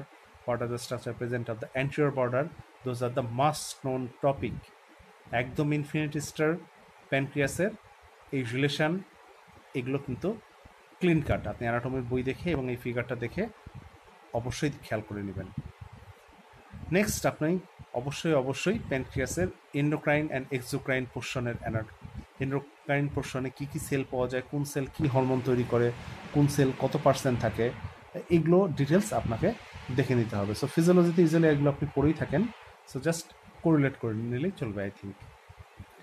Next প্যানক্রিয়াসের development, এই ফিগারটা দেওয়া আছে, so অ্যানাটমির সাথে এটাও correlate করে নিতে হবে। প্যানক্রিয়াসের ডেভেলপমেন্টটা কিন্তু খুবই ব্যতিক্রম। সো আমি যদি আপনার সাথে একটা ছবি আঁকাই, লাইক আমি যদি বলি দিস ইজ ডিউডেনাম অ্যান্ড ডিউডেনামের সাথে this one is pancreas. So এখান থেকে আমি যদি একটা লাইন টানি, আমরা ইউজুয়ালি জানি ডিউডেনামের উপরের এই পোর্শনটা আসে ফোরগার্ড থেকে, নিচের পোর্শনটা আসে মিডগার্ড থেকে, এবং যে ইমাজিনারি লাইনটা আমি টানেছি সেটা পাস করে মেজর ডিউডেনাল প্যাপিলা ডিউডেনামের এই জায়গাটায় থাকে, সেকেন্ড পার্ট অফ ডিউডেনামে। বাট প্যানক্রিয়াসের ক্ষেত্রে টোটালি ডিফারেন্ট। প্যানক্রিয়াসের ক্ষেত্রে এই লাইনের নিচের পোর্শনটা, দ্যাট মিনস হেডের লোয়ার পোর্শন আলসিনেট প্রসেস, এই পোর্শনটাই ডেভেলপ করে ফোরগার্ড থেকে। প্যানক্রিয়াসের বডির আপার পোর্শন টেইল এটাই ডেভেলপ করে মিডগার্ড থেকে। সো দেখতেই পাচ্ছেন ডিউডেনামের সাথে কিন্তু এটা টোটালি ডিফারেন্ট ডেভেলপমেন্ট। সো এই ডেভেলপমেন্টাল অ্যানোমালিসটা আপনার মাথায় রাখতে হবে। এটা কিন্তু এফসিবিএসের খুবই কমন একটা জিনিস, আপনাকে কনফিউশন ফেলার জন্য এনাফ। আপনাকে যখনই বলা হবে প্যানক্রিয়াসের লোয়ার পার্ট, আপনার লোয়ার পার্টে মিডগার্ড দিতে মন চাইবে, বাট প্যানক্রিয়াসের lower part or uncinate process or lower half of the head এগুলো কিন্তু ফোরগার্ড থেকে ডেভেলপ করে। So development of pancreas is must known topic. As usual ফিজিওলজিও আপনি ফিজিওলজির সাথে কোরিলেট করে পড়ে নেবেন। বিশেষ করে এখানে দুটো হরমোন কাজ করে, একটা হচ্ছে কলেসিস্টোকাইনিন আর একটা হচ্ছে সিক্রেটিন। কোনটা কোথায় কাজ করে, কিভাবে কাজ করে, ডিটেলস। নেক্সট আমি যদি ইনভেস্টিগেশনে যাই, এই ইনভেস্টিগেশনগুলো সিঙ্গেল বেস্ট হিসাবে কিন্তু পরীক্ষা খুবই খুবই খুবই কমন। লাইক আমাদের মোস্ট কমনলি আমরা জানি একটা পেশেন্ট যদি আসে প্যানক্রিয়াসের ইনফ্লামেশন নিয়ে, দ্যাট ইজ অ্যাকুট প্যানক্রিয়াটাইটিস নিয়ে, আমরা মোস্ট কমনলি যে টেস্টটা করি দ্যাট ইজ অ্যামাইলেজ। বাট এফসিপিএসসি সিঙ্গেল বেস্ট পরীক্ষায় চলে আসে what is the most specific test for diagnosis of acute pancreatitis? The answer will be lipase. But commonly আমরা কিন্তু আমাদের প্র্যাকটিক্যাল লাইফে অ্যামাইলেজ ইউজ করি, দ্যাটস ওয়াই আমরা কনফিউশনে পড়ে যাই। সো এই জায়গাটায় আপনি যদি খেয়াল করেন বেরিলাপসের এই অংশটাতে এই অ্যামাইলেজ কেন প্রেফার করি না, কেন লাইপেজ প্রেফার করি, ডিটেলস এক্সপ্লেনেশন সহ লেখা রয়েছে। সো এটা আপনার জন্য মাস্ট টু নো। এবং অবশ্যই অবশ্যই সামারি বক্স 68.2 যে প্যানক্রিয়াসে যে অ্যামাইলেজ বাড়বে, not that there are lots of cause that may rise serum amylase level, যেমন haemorrhage, ectopic pregnancy, renal failure, retroperitoneal haematoma. This box is infinity star. এফসিপিএসে infrequently পরীক্ষায় কোশ্চিনটা চলে আসে, what are the causes of increased serum amylase level. Okay, so next আমরা একটা disease দেখতে পাচ্ছি সিস্টিক ফাইব্রোসিস। এটা খুব রেয়ার, সেভাবে পরীক্ষায় কিন্তু আসে না, সো ডিটেলস না জানলেও চলবে, বাট আমাদের এই অংশটা must to no. Cystic fibrosis is an autosomal recessive disorder. এখানে ক্লোরাইড চ্যানেলে সমস্যা হয়ে যায়। সেলের ভিতরে যে আমরা জানি ক্লোরাইড চ্যানেল, সোডিয়াম চ্যানেল রয়েছে, সো এখানে ক্লোরাইড চ্যানেলের জন্য যে প্রোটিন সেটা নষ্ট হয়ে যায়, অ্যাজ এ রেজাল্ট সেল থেকে এক্সেসিভ সোডিয়াম ক্লোরাইড লস হয়। So what are the organs that may effect from cystic fibrosis? Cystic fibrosis কিন্তু শুধু প্যানক্রিয়াসে হয় না, এটা বডির লটস অফ এক্সোক্রাইন অর্গানে হতে পারে, যেমন লাংস, ইন্টেস্টাইন, প্যানক্রিয়াস, লিভার। এবং ইউজুয়ালি এগুলো অর্গানের ভিতর আমি elevated sodium and chloride concentration পেয়ে যাব। সো জাস্ট আপনাকে জানতে হবে what are the organ that may affected from cystic fibrosis. এই অর্গানগুলোর নাম জানলে আই থিঙ্ক সিস্টিক ফাইব্রোসিসের জন্য হয়ে যাবে, বাকিগুলো রিডিং দিলেই আই থিঙ্ক এনাফ। নেক্সট একটা ডিজিজ এখানে লেখা রয়েছে, that is pancreatic divisum. So আমরা একটু আগে প্যানক্রিয়াসের যে ডেভেলপমেন্ট দেখে আসলাম, যে প্যানক্রিয়াসের দুটা সোর্সের ডেভেলপমেন্ট, নিচের পোর্শনটাই ফোরগার্ড, উপরের পোর্শনটা মিডগার্ড। সো এই দুইটা পোর্শন যদি কোনো কারণে ডেভেলপমেন্টালি জয়েন করতে না পারে, তখন যে কন্ডিশনটা ডেভেলপ করে that is known as pancreatic divisum. So pancreatic divisum is nothing but the failure of union between embryological ventral and dorsal part of pancreas. So pancreatic division জিনিসটা কি এটুকু জানলে I think enough. But this one is infinity star, ectopic pancreas. There are lots of sites there where the pancreatic tissue may be ectopically raised, like Meckel's diverticulum, small intestine, duodenum, stomach, gallbladder, hilum of the spleen, also within the liver. So those are the sites of ectopic pancreatic tissue. So that is a must know topic. What are the site of ectopic pancreatic tissue? Okay, so next যে টপিকটা আমরা একটু পড়তে চাইবো সেটা হচ্ছে pancreatitis. So pancreatitis থেকে আসলে আমাদের কি জানতে হবে? যেমন এই জায়গাটা আপনি একটা বক্স দেখবেন যে what are the causes of acute pancreatitis. কজগুলো মাঝে মাঝে পরীক্ষায় চলে আসে, বিশেষ করে দুইটা জায়গা আপনার জন্য মাস্ট টু নো। একটা হচ্ছে what are the drug may cause acute pancreatitis and what are the metabolic causes of acute pancreatitis, যেমন hyperparathyroidism, hypercalcaemia. So those are the must know. Hypercalcaemia করলে কিন্তু acute pancreatitis হয়। And the drug list, কোন কোন drug acute pancreatitis করতে পারে। So এইভাবে ফার্মাকোলজির সাথে কোরিলেট করে এই অংশটা দেখে নিতে হবে। Same clinical features single base পরীক্ষার জন্য আপনাকে একটা সিনারিও দিয়ে দিবে। সো কীভাবে আপনি ডায়াগনোসিস করবেন এটা কিন্তু কনফিউশনে ফেলে দিবে। লস অফ অ্যাবডোমিনাল কন্ডিশন, যেখানে পেইন নিয়ে পেশেন্ট আপনার কাছে ফিচার্স করবে। সো এই পেইনের ক্যারেক্টারিস্টিক্স এক একটার জন্য এক এক রকম। আমরা পেইনের ক্যারেক্টারিস্টিক্স দেখে কিন্তু ডায়াগনোসিস করে ফেলতে পারি। সো প্যানক্রিয়াটাইটিসের ক্ষেত্রে পেইনটা কেমন হবে? এক্ষেত্রে পেশেন্ট আপনাকে একটা হিস্ট্রি দিবে যে পেইনটা সাডেন অনসেট হবে এবং তার ইন্টেন্সিটিটা উইদিন মিনিটের ভিতরে উঠে যাবে, এবং যেটা 3 থেকে 4 দিন, ইভেন ডেজ, আওয়ার্স পর্যন্ত পারসিস্ট করবে। অন্যান্য পেইনের সাথে এখানে এর পার্থক্য, that is very quickly developed and reach its maximum intensity within minutes.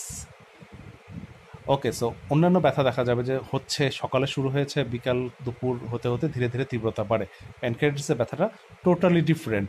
যখন শুরু হবে উইদিন মিনিটসের ভিতর এটা অনেক বেশি তীব্র হবে, এবং এই তীব্র ব্যথাটা প্রায় 2 দিন 3 দিন পর্যন্ত পেশেন্টের থাকতে পারে। ইন্ডিভিজুয়াল টু ইন্ডিভিজুয়াল ভ্যারি করে। সো আপনাকে ক্লিনিক্যাল ফিচার্স যদি কখনো এরকম দিয়ে দেওয়া হয় এবং ডায়াগনোসিস জানতে চাওয়া হয় যে একটা পেশেন্ট আসলো শর্ট ইন্টেন্স ম্যাক্সিমাম ইন্টেন্সিটির পেইন নিয়ে, যেটা 2 থেকে 3 দিন ধরে রয়েছে এবং রেডিয়েট টু ব্যাক, এই পেশেন্টের কী ডায়াগনোসিস হতে পারে? Intestinal obstruction, cholecystitis, pancreatitis, ureteric colic. এখান থেকে আপনাকে প্যানক্রিয়াটাইটিসটা সর্ট আউট করতে হবে। সো এই টাইপের যেগুলো কমন অ্যাবডোমিনাল কন্ডিশন আছে, তাদের অ্যাবডোমিনাল পেইনের যে কমন ক্যারেক্টারিস্টিক্স, এরকম বেশ কিছু বক্স দেখা যায়, আমরা শিটে প্রোভাইড করব। একটা গ্ল্যান্স আপনার এই প্রত্যেকটা অ্যাবডোমিনাল কন্ডিশন, অ্যাকুট অ্যাবডোমিনাল কন্ডিশনের পেইনের ক্যারেক্টারিস্টিক্স জানা থাকলে এই টাইপের সিঙ্গেল বেস্ট অ্যান্সার করা কিন্তু অনেক সহজ। নেক্সট, অ্যাকুট প্যানক্রিয়াটাইটিসের একটা ডায়াগনস্টিক ক্রাইটেরিয়া, এটা জাস্ট ফর নলেজ, পরীক্ষায় সেভাবে আসার সম্ভাবনা নেই। সো এটা আপনি চাইলে অমিট করতে পারেন। But this one is must, complications of acute pancreatitis. Pancreatitis হলে কী কী কমপ্লিকেশন হয়, বিশেষ করে এই অংশটা, কী কী মেটাবলিক চেঞ্জ হয়, that is hypocalcaemia, hyperglycaemia, hyperlipidaemia, invariably পরীক্ষায় চলে আসে। সো এই বক্সটা মাস্ট, আর মেটাবলিক চেঞ্জটা একদমই মাস্ট। একদমই ক্লিন কাট কনসেপশন রাখতে হবে, complications of acute pancreatitis. So এই জায়গাটা একটা ইম্পর্টেন্ট রিলেশন না বললেই না, দ্যাট ইজ ক্যালসিয়াম। আপনাকে পরীক্ষায় কিন্তু খুবই কনফিউজড করে ফেলবে। আপনাকে মেটাবলিক চেঞ্জটা আপনি মনোযোগ দিয়ে খেয়াল করে দেখেন, এখানে কিন্তু সোডিয়াম, পটাশিয়াম, অন্য কোনো ইলেকট্রোলাইটের কথা বলা নাই, শুধুমাত্র ক্যালসিয়াম। সো ক্যালসিয়ামের সাথে প্যানক্রিয়াসের একটা পিকুলিয়ার রিলেশন রয়েছে, দ্যাট ইজ কোনো কারণে যদি ক্যালসিয়াম বডিতে বেড়ে যায়, the patient will develop acute pancreatitis. আর এই অ্যাকিউট প্যানক্রিয়াটাইটিস যদি আপনি ঠিকমতো ম্যানেজ না করেন, পেশেন্টের calcium level will be decrease. So calcium বাড়লে অ্যাকুট প্যানক্রিয়াটাইটিস, আর অ্যাকুট প্যানক্রিয়াটাইটিস ম্যানেজমেন্ট না করলে hypocalcaemia. This is peculiar relation, এই রিলেশনটা আপনার মাথায় রাখতে হবে। এবং আরেকটা জিনিস মাথায় রাখতে হবে, অ্যাকুট প্যানক্রিয়াটাইটিসে শুধু একটা ইলেকট্রোলাইট কমবে, দ্যাট ইজ ক্যালসিয়াম। আপনার পরীক্ষার অপশনে কিন্তু সোডিয়াম কম, পটাশিয়াম কম, এইভাবে অনেক কিছু কমাই দিয়ে আপনাকে কনফিউজ করে দিবে। সো বি কেয়ারফুল, অ্যাকুট প্যানক্রিয়াটাইটিসের কমপ্লিকেশনে অনলি অ্যান্ড অনলি হাইপোক্যালসেমিয়া, অন্য কোনো মেটাবলিক ডিসঅ্যারেঞ্জমেন্ট কিন্তু এখানে নেই। নেক্সট, সিউডোটিস সিস্ট। আমরা জানি প্যানক্রিয়াসের খুব ওয়েল অর্গানাইজড রিকগনাইজড একটা কমপ্লিকেশন হচ্ছে প্যানক্রিয়াটিক সিরোসিস। এই প্যানক্রিয়াটিক সিরোসিস হতে অ্যাটলিস্ট 4 উইকস টাইম লাগে। So very rare, just for knowledge আমরা এটা জানিয়ে নিলাম যে প্যানক্রিয়াটাইটিসের পর সিরোসিস সাথে সাথেই বলা যায় না, এই সিরোসিস হতে অ্যাটলিস্ট 4 উইকস টাইম লাগে।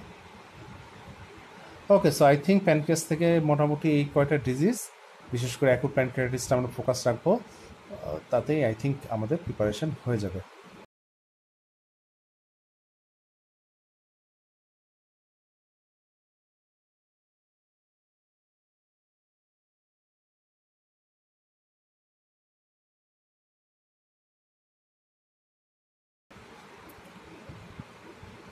ওকে, নাও আমরা আমাদের 4 নম্বর লেকচারের লাস্ট টপিকটা চলে এসেছি, burn. And burn is itself infinity star. FCBS পরীক্ষায় বার্নের একটা কোশ্চিন ফিক্সড, ইউজুয়ালি সিঙ্গেল বেস্টে মাস্ট। সো বার্নের কয়েকটা জায়গা একদমই স্পেসিফিক। বার্ন চ্যাপ্টারটা খুবই ছোট, খুব ইজিলি প্রিপারেশান নেওয়া যায় ফর এফসিপিএস। সো এইটা আপনি কোনোভাবেই মিস করতে পারবেন না। সো বার্ন থেকে আসলে কী কী পড়তে হবে আমরা যদি একটু খেয়াল করি। সো বার্নের আমরা ইন্ট্রোডাকশানেই খেয়াল করবো, বেশ কিছু অনেক টাইপের বার্ন আমাদের হতে পারে। স্ক্যাল্ড, যেটা হট ওয়াটার দিয়ে হয়, flame burn, electrical burn, chemical burn, even cold and radiation দিয়েও কিন্তু বার্ন হতে পারে। সো বার্ন ইজ মানেই যে শুধুমাত্র আগুনে পড়বে, নট দ্যাট। ঠান্ডাতে, রেডিয়েশনে, ইলেকট্রিক্যাল, কেমিক্যাল সব কিছু দিয়েই কিন্তু বার্ন হতে পারে। সো এই কনসেপশনটা আপনাকে মাথায় রাখতে হবে অ্যাট ফার্স্ট। নেক্সট, বার্নের জন্য কী কী ওয়ার্নিং সাইন রয়েছে। বিশেষ করে বার্নের জন্য আমাদের রেসপিরেটরি সিস্টেমে বেশ কিছু ওয়ার্নিং সাইন থাকে।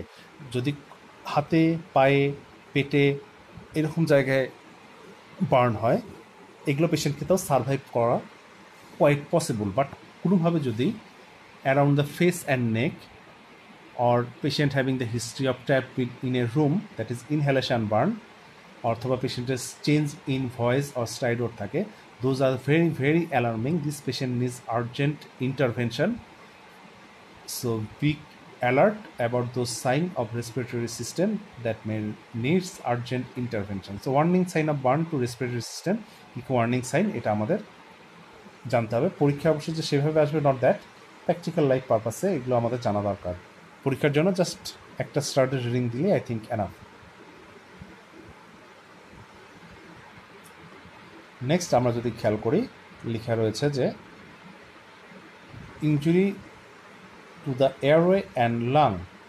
So injury to the airway and lung, আমাদের nose, mouth, tongue, larynx, pharynx এগুলো জায়গায় যদি সরাসরি বার্ন হয় আর ইনহেলেশন ইনজুরি হয়, সেক্ষেত্রে আমাদের এয়ারওয়ে কম্প্রোমাইজড হয়ে যাবে। সো এরকম একটা বক্স আপনি দেখতে পারবেন, danger of smoke, hot gas, steam. এটা পরীক্ষার জন্য rare, just give its and reading দিলেই চলবে। This one is very important, metabolic poisoning. এখান থেকে এফসিবিএসের সিঙ্গেল বেস্ট আসে, এমসিকিউ আসে, that is very very important. So metabolic poisoning জিনিসটা আসলে কি? মেটাবলিক পয়জনিং, যখন কোনো পেশেন্ট দেখা যাবে যে একটা আবদ্ধ ঘরে বার্নের ভিতরে থাকবে, প্রলংড এক্সপোজার হবে, তখন তার ব্লাডের ভিতর কার্বন মনোক্সাইডের অ্যামাউন্ট অনেক বেড়ে যাবে, কারণ এই জায়গায় ইনকমপ্লিট বার্ন হয়। সো ঘরের ভিতর যেগুলো দাহ্য পদার্থ থাকবে সেগুলোর ইনকমপ্লিট, নট কমপ্লিট, ইনকমপ্লিট বার্নের কারণে কার্বন মনোক্সাইড হবে, এবং এই কার্বন মনোক্সাইড ব্লাডে যখন মিশে যায়, এই কার্বন মনোক্সাইডের very very high affinity to bind with our haemoglobin. দেখা যাচ্ছে যে 240 গুণ বেশি than oxygen. So as a result haemoglobin সম্পূর্ণটাই এই কার্বন মনোক্সাইডের সাথে মিলে কার্বক্সি হেমোগ্লোবিন তৈরি করবে। সো আমাদের ব্লাডের হেমোগ্লোবিনের অক্সিজেন ক্যারিং ক্যাপাসিটিটা একদমই জিরোতে নেমে আসবে। সো এরকম পেশেন্টকে ট্রিট করা খুব টাফ। হাই ফ্লো অক্সিজেন একমাত্র অপশন, এবং হাই ফ্লো অক্সিজেন দিয়েও যে পেশেন্টকে সবসময় সার্ভাইভ করা যায়, not that. So metabolic poisoning not only carbon monoxide দিয়ে হয়, এটা কিন্তু হাইড্রোজেন সায়ানাইড HS দিয়েও হইতে পারে। So that's may leads to metabolic acidosis. So কী কী সাবস্টেন্স আছে যারা মেটাবলিক পয়জনিং করে, এই জিনিসটা কি, ব্লাডে কোন পদ্ধতিতে হ্যাম্পার করে, কিভাবে হেমোগ্লোবিনের সাথে বাইন্ড করে, অ্যাফিনিটিটা কত, কার্বক্সি হেমোগ্লোবিন করে নাকি কার্বামিনো হেমোগ্লোবিন করে, এই টাইপের স্ট্রিম পরীক্ষায় ফ্রিকোয়েন্টলি চলে আসে। সো মেটাবলিক পয়জনিং বেশ কয়েকটা স্টার্ট দিয়ে আপনি মনোযোগ সহকারে পড়ে নেবেন। নেক্সট, একটা বার্ন পেশেন্ট ফ্রিকোয়েন্টলি আমাদের কাছে শক নিয়ে প্রেজেন্ট করে। সো বেলি ল্যাবসে এরকম একটা বক্স দেখতে পাবেন যে কি কি মেকানিজম হয় যে একটা পেশেন্ট বার্নের পর শক ডেভেলপ করে। So there are 4 or 5 mechanism of development of shock following burn. একটা স্টারদের রিডিং দিলে আই থিঙ্ক চলবে। সো বার্নের পর আমাদের বিভিন্ন সিস্টেমে বিভিন্ন চেঞ্জেস হয়। সো এগুলো স্ট্রিম আকারে আসে এবং মাঝে মাঝে আমরা কনফিউজড হয়ে যাই। যেমন আমরা যদি ইমিউন সিস্টেম বলি, আপনাকে জিজ্ঞেস করা হবে একটা বার্ন পেশেন্টের ইমিউন সিস্টেম বুস্ট আপ হবে নাকি ইমিউন সিস্টেম কম্প্রোমাইজড হবে। সো মাঝে মাঝে আমরা কনফিউজড হই। বার্নের পর আমাদের immune system is totally compromised. Immune system কিন্তু সেল মেডিয়েটেড ইমিউনিটি বলেন, হিউমারাল ইমিউনিটি বলেন, সবগুলোই কিন্তু কমে যায় এবং patient is very very susceptible to infection, bacterial, fungal ইনফেকশানে খুব বেশি সাসেপ্টেবল হয়, পেশেন্টকে লং টার্ম অ্যান্টিবায়োটিক থাকতে হয়। সেম অ্যাজ আমরা যদি অন্য সিস্টেমে যাই, যেমন ইন্টেস্টাইনে যাই, দেখবো যে তার অ্যাবজর্পশন রেট অনেক বেশি কমে যাবে। মিউকোজাল সোয়েলিং হবে, গ্যাস্ট্রিক সেপসিস হবে, পেরিটোনিয়াল ইডিমা হবে, ইভেন অ্যাবডোমিনাল কম্পার্টমেন্ট সিন্ড্রোমও কিন্তু ডেভেলপ করতে হবে। সো এই জিনিসটা আমাদের জানতে হবে যে ইমিউনো সিস্টেম যেমন সাপ্রেস হয়, গাটের অ্যাবজর্পশনও কিন্তু কমে যায়। সো এইগুলো জায়গায় আপনাকে কনফিউজ করতে পারে। So those are the complications. বেলি ল্যাবসে এরকম একটা বক্স ঠিক আছে, এটা আপনি একবার রিডিং দিলেই চলবে। সো ইমিডিয়েট কীভাবে আমরা একটা পেশেন্টকে ম্যানেজ করব। সো কয়েকটা পয়েন্ট আমাদের এখান থেকে মাঝে মাঝে পরীক্ষায় চলে আসে, প্র্যাকটিক্যাল লাইফেও জানা দরকার। সো হসপিটালে নেওয়ার আগে পেশেন্টের কিছু প্রি হসপিটাল কেয়ার রয়েছে, যেমন ফার্স্টে বেলি ল্যাবসে যে পয়েন্টটা বলা আছে সেটা হচ্ছে ইনশিওর রেস্কোয়ার সেফটি। দ্যাট মিনস যে মানুষরা একটা বার্ন পেশেন্টকে বাঁচাতে যাবে তারই সবার আগে সেফটিটাকে ইনশিওর করতে হবে। Then stop the burning process, check for other injury and cool the burn wound. যে বার্নের যে উন্ডটা থাকবে সেটা কুল করতে হবে, এবং কতটুকু টাইমে কুল করতে হবে, at least 10 minutes up to 1 hour, 10 minute থেকে 1 ঘন্টা পর্যন্ত আমরা সেটাকে ঠান্ডা পানি দিয়ে কুল করব। নেক্সট, হসপিটাল কেয়ারে আমরা অ্যাজ ইউজুয়াল জানি আমরা ABCDE, এখানে শুধু একটা এক্সট্রা যোগ হবে, that is F, fluid resuscitation.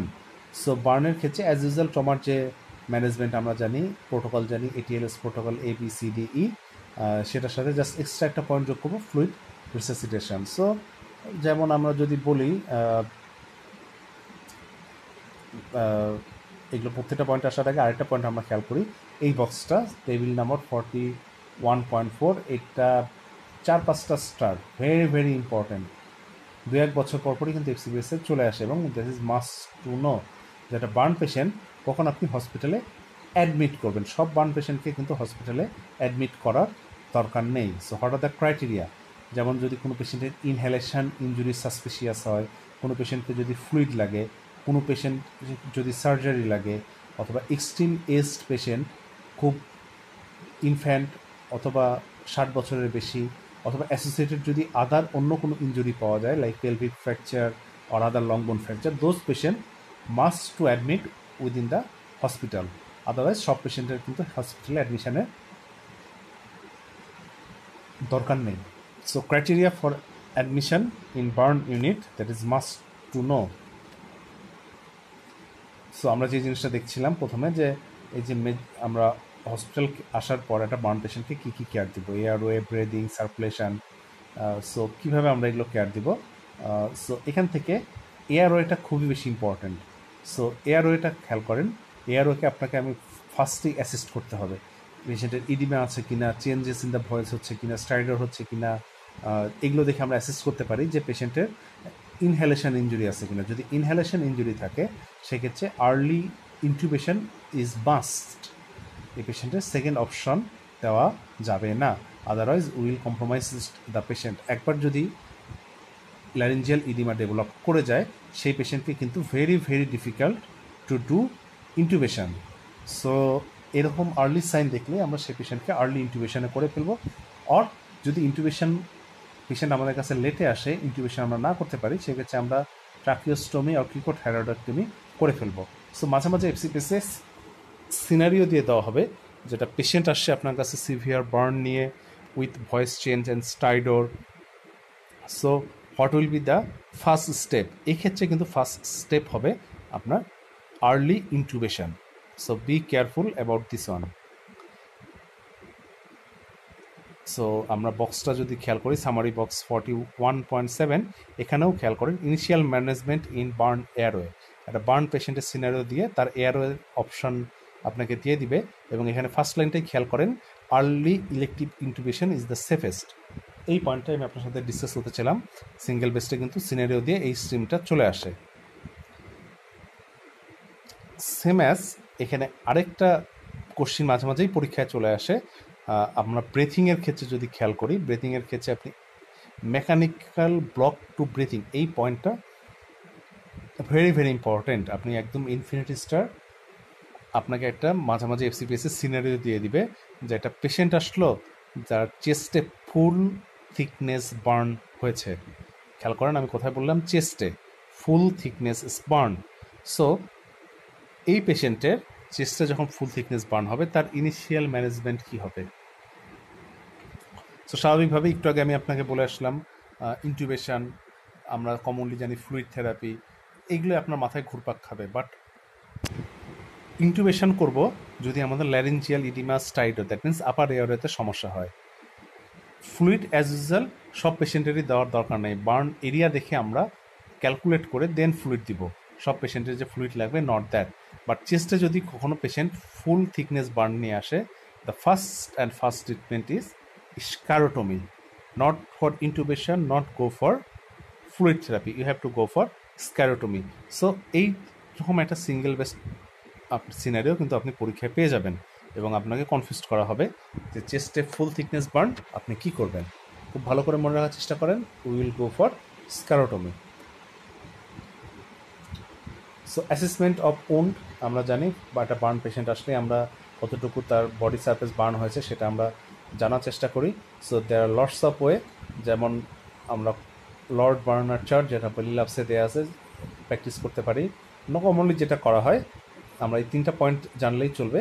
সেটা হচ্ছে পেশেন্টের তার প্ল্যাম অফ পেশেন্টের হোল হ্যান্ড, পেশেন্টের একটা প্ল্যামের যদি আমরা তার বডিতে রাখি, যতটুকু এরিয়া হবে সেটাকে আমরা 1% টোটাল বডি সারফেস এরিয়া ধরে নিতে পারি।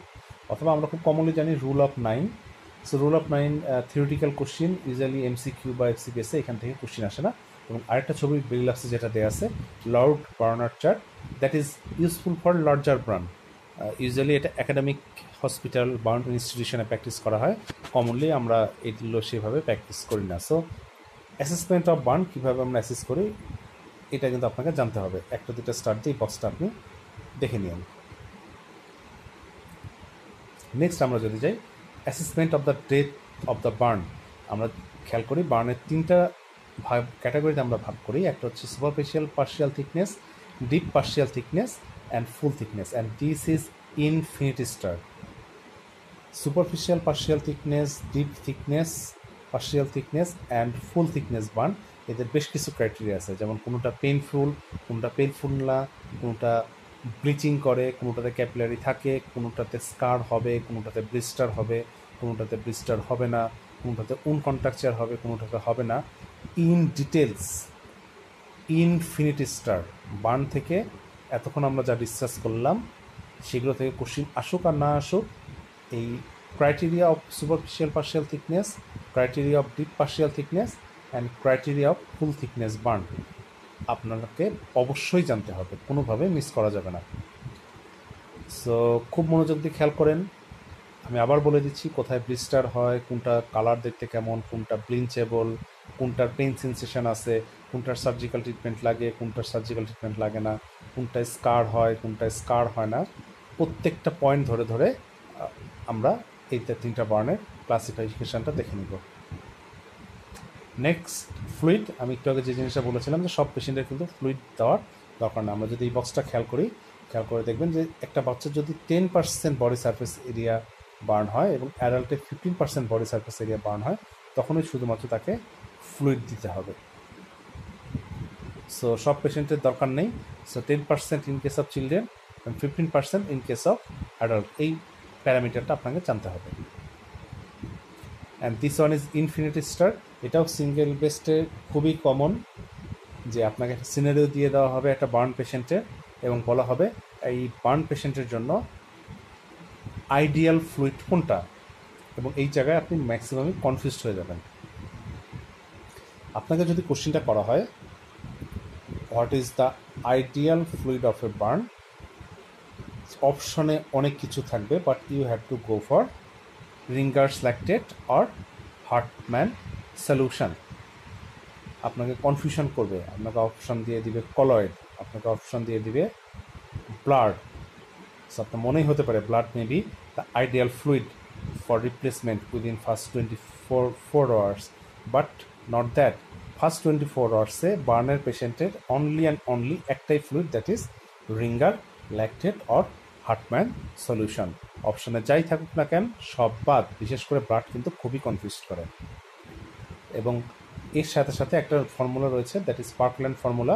এটা আমরা কম বেশি জানি যে 4 into total body surface area that it has been undergone burn and weight, এইটা গুণ করলে যতটুকু ভলিউমে ফ্লুইড হবে সেটার অর্ধেক প্রথম 8 ঘন্টা এবং পরের অর্ধেক 16 ঘন্টায় দিয়ে দিতে হয়।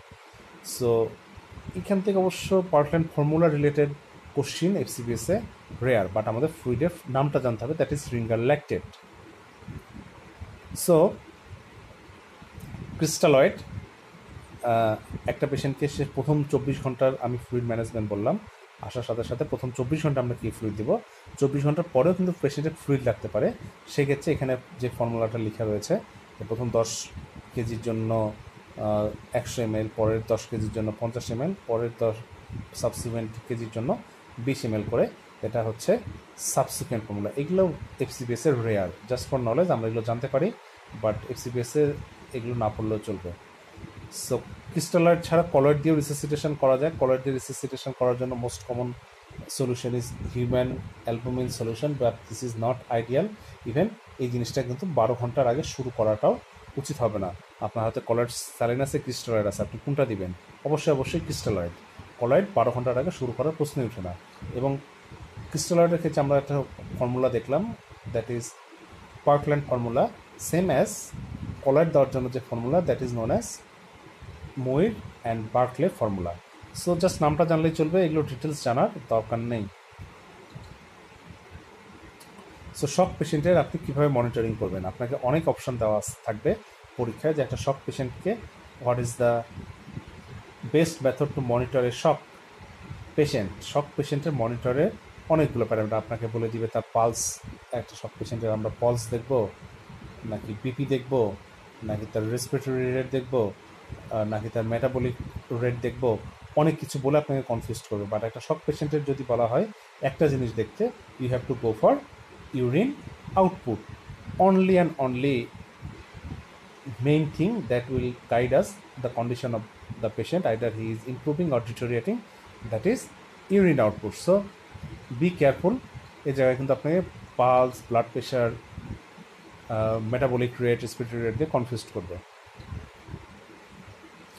নেক্সট, এটাও পরীক্ষায় মাঝে মাঝে চলে আসে যে একটা বার্ন পেশেন্টের আমরা কী কী অ্যান্টিবায়োটিক, টপিক্যাল অ্যান্টিবায়োটিক ইউজ করি। মোস্ট কমনলি আমরা জানি সিলভার সালফাডায়াজিন, এর বাইরে আছে silver nitrate, mafenide acetate, cerium nitrate, silver sulfasalazine and সাইট্রিয়াম nitrate. So those are the topical agent that may use in case of burn. So নামগুলো আপনাকে জানলেই চলবে। বিশেষ করে মোস্ট কমনলি কিন্তু আমরা ইউজ করি সিলভার সালফারডায়াজিন ক্রিম। নেক্সট, একটা পেশেন্টকে কীভাবে ড্রেসিং করতে হয়, এগুলো জাস্ট ফর নলেজ, পরীক্ষায় আসার মতো নয়। সেম অ্যাজ নিউট্রিশন, নিউট্রিশনটাও জাস্ট আমরা রিডিং দিলেই চলবে, এটাও সেভাবে পরীক্ষায় এফসিপিএসে আসবে না। Next, infection control in a burn patient. একটা বার্ন পেশেন্টকে আপনি কীভাবে ইনফেকশন কন্ট্রোল করবেন, আমরা সামারি বক্স 41.14 এটা একবার রিডিং দিয়ে রাখবো, এইটা টিপে যাওয়ার দরকার নেই।